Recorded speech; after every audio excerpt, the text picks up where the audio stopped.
Everything is vibration. 99% of an atom is vibration. There's only 1% particle. So we're all vibrating. Everything around us is moving, even if it looks like it's not, even if it looks solid. And this is where magic comes in. This is where magic gets fun. This is where healing comes in. This is where all of the things that we can't see, but we feel and believe exist and happen, exists within this realm of vibration. So what I want to talk about today is how you can use sound particularly in your practice of spirituality. But before we do, hi, I'm Sandra from MysteryWitchSchool.com. If you're interested in learning Wicca or witchcraft, hit the subscribe button and the notification bell so that you don't miss any videos.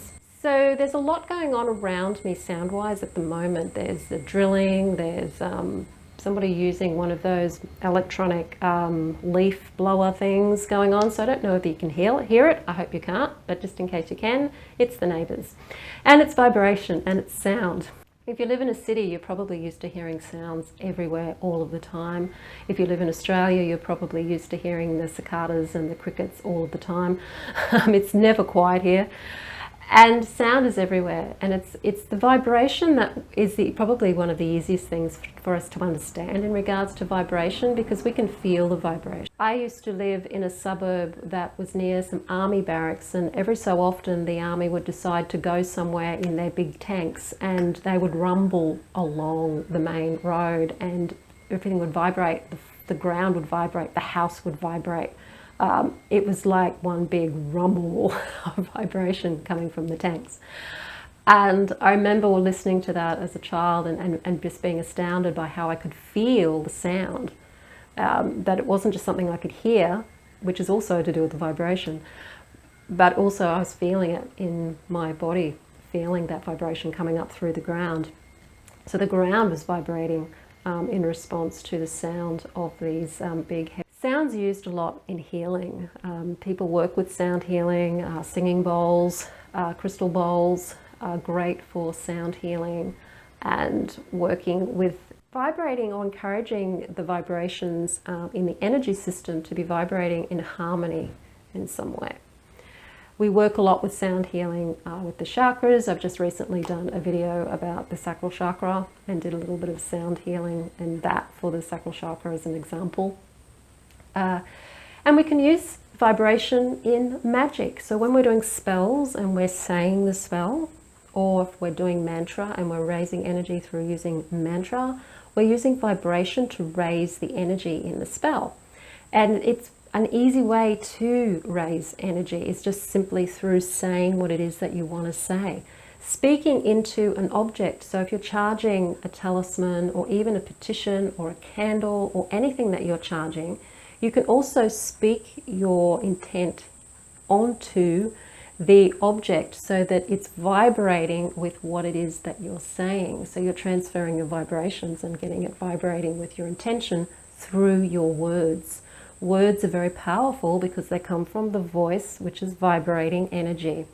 Using your voice in magic as a tool of vibration and the movement of energy is very, very powerful. You can sing your spells. If you love singing, sing your spells. That will give them that extra bit of not just intent and joy, but also that extra bit of vibration. Using mantra in your spells. So chanting a really simple spell rhyme over and over and over again is a good way to not only just transfer the energy into whatever object that you're working with, but also to get that energy going in through your body. So you'll find that if you're doing a chant over and over and over again, that your body will start to get involved and you'll start to move with the rhythm of the chant. And that's what you want. You want the body to get involved and to start moving, even if it's just swaying backwards and forwards like I'm doing now. Is getting into the rhythm and getting into the vibration of what it is that you're doing. So there's many ways that you can use sound in your practice. Using it for healing, which takes a bit more study because you need to understand the chakras and what vibrations align with which chakras. And to use it in your spellcraft just by using your own voice. You may want to use instruments in your practice, whether that's for healing or whether it's just to help you with your focus and with meditation.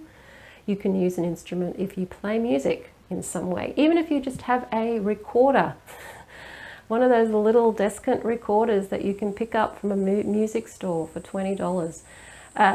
Using those, because when you get the hang of playing them properly, you just need one sound, just one note, drone, as a drone, to be able to feel into the vibration of sound.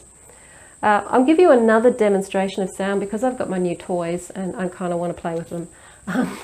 I thought I'd play again. This is another harmonic whirly by Sarah Hopkins, Australian music composer and musician, who designed these so that anybody could play them. But a lot of people use them for healing. I'm not selling them. I'm not getting commission or anything by telling you about these. I'm just wanting to play with them. So I thought I'd do a video where I could play with them. But if you are interested at all in sound healing and you do want a really cost-effective way of working with instruments that are more like singing bowls, so in sound and quality, much more like a singing bowl, yeah, check out Sarah Hopkins. I'll put the link in the description field below. So this one here is attuned to the third eye chakra, and so it can help you open up. Its tuning is to the frequencies of the low D. So it basically takes care of, depending on how fast you whirl this, various different notes you'll get. So you'll get D, A, you've got another D there, you've got F sharp and an A. So those are the notes this will give you, depending on how fast you twirl it. But I'm just going to do it very low at the moment and give you an understanding of what, like a singing bowl or one of these, or an instrument that you're using to work with vibration in that sort of a drone, so you're getting that consistency of the vibration.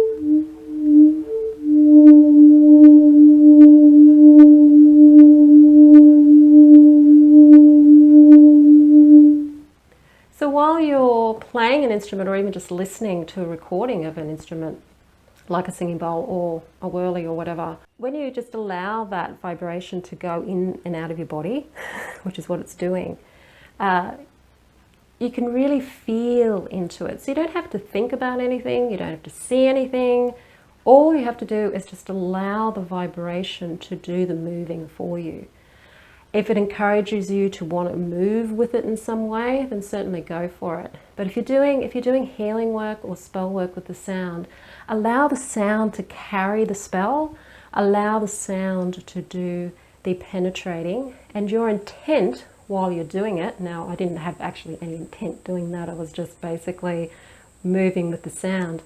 But if you do have an intent, like a spell intent, and you're using sound as a way to help carry that, then as you're listening to the sound and feeling it, you can actually start to go into your imagination and see whatever it is that you're doing the spell work for coming to fruition, and experience it as if it's already happened, while you're also experiencing the vibration of the sound.